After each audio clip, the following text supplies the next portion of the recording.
Hello students. अब जैसे कि आपके लेसन वन का बहुत ही इंपॉर्टेंट टॉपिक है रविन्द्रनाथ टैगोर।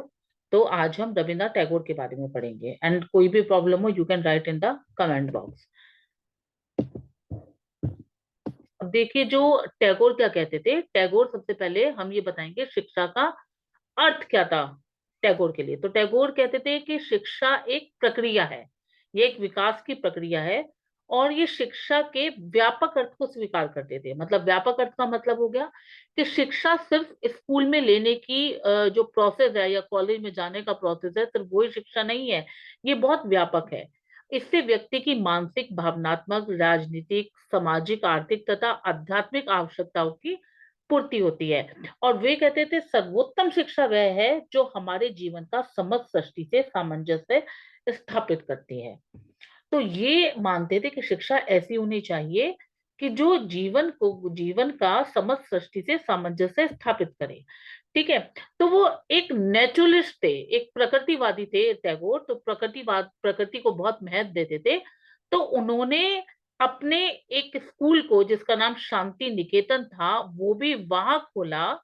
ठीक है, शहर की भीड़ भाड़ से बहुत दूर 1907 में उन्होंने ये खोला।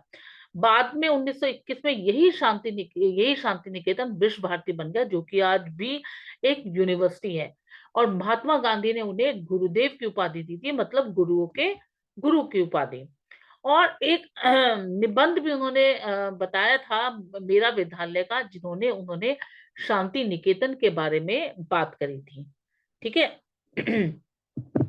वो कहते थे कि शिक्षा का जो प्रमुख उद्देश्य है वो बालक के समस्त अंगों और इंद्रियों को प्रशिक्षित कर जीवन की वास्तविकता से परिचित करवाना है।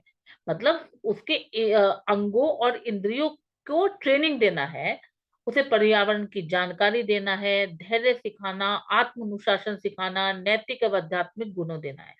वो ये कहते थे जितनी भी प्रकृति की चीजें हैं, जैसे पेड़ों पे चढ़ना, तालाबों में डुबकियां लगाना, पेड़ों से फल तोड़ना, मतलब जिस तरीके से बच्चे, जैसे जैसे पुराने बच्चे जिस तरीके से प्रकृति के साथ रह के सीखते थे, तो वो भी ये कहते थे ऐसे ही प्रकृति के साथ रह के सिखाना चाहिए। उन्होंने कहा था विद्यालय प्रकृति के सानिध्य में होने चाहिए, ना कि शहरों की भीड़ भाड़ में। तो और उन्होंने एक बहुत बड़ा, बहुत अच्छा उन्होंने शिक्षा की विधि मानी थी भ्रमण को। ठीक है, भ्रमण एक विधि मानी थी कि भ्रमण मतलब घूम घूम के पढ़ाना। उन्होंने कहा था ये बहुत ही उत्तम विधि है। और इन्होंने पाठ्यक्रम में इतिहास, विज्ञान, प्रकृति, भूगोल, साहित्य, नाटक, भ्रमण, ये सारी चीजें उन्होंने इसके अंदर इंक्लूड करी थी, जैसे ड्राइंग, खेल कूद, इस तरह की। तो वो कहते थे विद्यालय इस तरह का हो जो प्रकृति और समाज के बीच संतुलन स्थापित करे। ये इस तरह का वो विद्यालय मानते थे। अब देखो शिक्षा दर्शन की क्या विशेषताएं हैं। सबसे पहले वो कहते थे बालक के व्यक्तित्व का सर्वांगीण विकास होना चाहिए, सर्वांगीण विकास होना चाहिए। ठीक है, प्राकृतिक वातावरण में शिक्षा देनी चाहिए जहां पर उन्हें आनंद आए। भारतीय विश्वविद्यालयों में भी भारतीय दर्शन की शिक्षा दी जानी चाहिए। ठीक है, संगीत, चित्रकला व अभिनय की योग्यता का विकास होना चाहिए।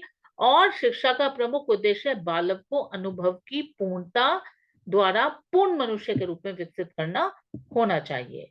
फिर वो कहते थे कि मातृभाषा होना चाहिए शिक्षा का माध्यम। जैसे कि आजकल के स्कूल में शिक्षा का माध्यम अंग्रेजी है, तो वो उसको मना करते थे। और वो एग्जाम्पल देते कि जिस तरीके से माँ के दूध पर पलने वाला बच्चा अधिक स्वस्थ होता है। कहते हैं ना कि जब बच्चा छोटा होता है 6 महीने तक या साल भर तक माँ का दूध ही देना चाहिए, तो वो उसी का एग्जाम्पल देते थे कि जिस प्रकार माँ के दूध पर पलने वाला बच्चा अधिक स्वस्थ होता है, उसी तरीके से मातृभाषा के प्रयोग से लेखन अधिक स्फूर्त और मजबूत होता है। ठीक है। फिर वो कहते थे पूर्ण स्वतंत्रता मिलनी चाहिए, बच्चों को फ्रीडम देनी चाहिए, क्योंकि यदि आप बांध के रखते हैं तो वो अनुशासन सही नहीं होता। ठीक है। और फिर शिक्षा ऐसी हो जो वास्तविक जीवन से रिलेटेड हो। ठीक है। अब धार्मिक भावना का विकास होना चाहिए। अब देखिए यहाँ पे यदि हम गांधी जी की शिक्षा के साथ तुलना करें, तो गांधी जी धार्मिक भावना को मना करते थे। वो धार्मिक, उनके पाठ्यक्रम में धार्मिक शिक्षा का कोई भी स्थान नहीं था। लेकिन ये कहते थे धार्मिक भावना का विकास करना चाहिए, क्योंकि कहीं ना कहीं धर्म ही हमें बहुत सारी नैतिक और चारित्रिक बातें सिखाता है। फिर ये कहते थे बालकों में सत्यम, शिवम, सुंदरम के मूल्यों का विकास करना चाहिए। और सामाजिक जीवन से संबंध जोड़ना चाहिए हर चीज का, जो भी हम बच्चों को सिखाते हैं। तो टैगोर की शिक्षा के दंड में स्वतंत्रता मिलती है कि बच्चों को स्वतंत्रता देनी चाहिए, रचनात्मक आत्म अभिव्यक्ति होनी चाहिए, कि उन्होंने कहा कि बच्चों को इस तरीके से पढ़ाना चाहिए कि बच्चे अपनी आत्म अभिव्यक्ति कर सके रचनात्मक तरीके से। और फिर उन्होंने कहा प्रकृति तथा मनुष्य के बीच में रचनात्मक संबंध पाए जाते हैं। पाठ्यक्रम में उन्होंने, जैसे कि हमने अभी डिस्कस किया, पाठ्यक्रम में उन्होंने इतिहास, विज्ञान, प्रकृति अध्ययन, भूगोल, साहित्य, नाटक, भ्रमण, ड्राइंग, मौलिक रचनाएं, खेलकूद, इन सब पर बल दिया। ठीक है, जो भी प्रकृति से रिलेटेड है इन सब पर बल दिया। शिक्षण पद्धति उनकी सबसे इंपॉर्टेंट है कि भ्रमण पद्धति। ठीक है, भ्रमण पद्धति सबसे इंपॉर्टेंट है। वो कहते थे भ्रमण के द्वारा बच्चों को सिखाओ। ठीक है, भ्रमण के समय बालक की मानसिक शक्तियां जागरूक रहती हैं। ठीक है, आपने भी अभी कई बच्चों को देखा हो, कई बच्चे घूम घूम कर पढ़ते हैं, तो वो इसीलिए कि उनके लिए एक एक्शन में रहते हैं तो जल्दी याद होता है। स्वयं प्रयास में स्वयं चिंतन की विधि दी उन्होंने, कि खुद प्रयास करो, खुद चिंतन करो, क्रिया के द्वारा सीखना। गांधी जी भी क्रिया के द्वारा सीखना को कहते थे, तभी उन्होंने हैंडीक्राफ्ट पर बल दिया था। वाद विवाद विधि बताई उन्होंने, ठीक है, जिसे हम डिबेट कहते हैं। प्रश्नोत्तर विधि बताई, प्रश्न पूछना। प्रयोग विधि बताई इन्होंने। और फिर अनुशासन को लें तो टैगोर जी बाहरी अनुशासन और दमनात्मक अनुशासन का विरोध करते थे, और वो कहते थे आत्म अनुशासन होना चाहिए।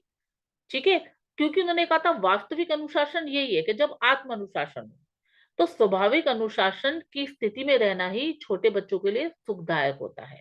क्योंकि दूसरा यदि अनुशासन डालेगा तो वो कुछ समय के लिए डालेगा, जैसे ही वो अनुशासन खत्म होगा बच्चे फिर से वही काम करने लग जाएंगे जिस काम करने के लिए मना करा था। तो इसीलिए स्वाभाविक अनुशासन होना चाहिए, ना कि दमनात्मक अनुशासन होना चाहिए। ठीक है, और गांधी जी भी दमनात्मक अनुशासन के फेवर में नहीं थे। अब देखिए प्रकृतिवाद पर विचार। उन्होंने कहा प्रकृति तो सबसे बड़ा शिक्षक है, महान शिक्षक है।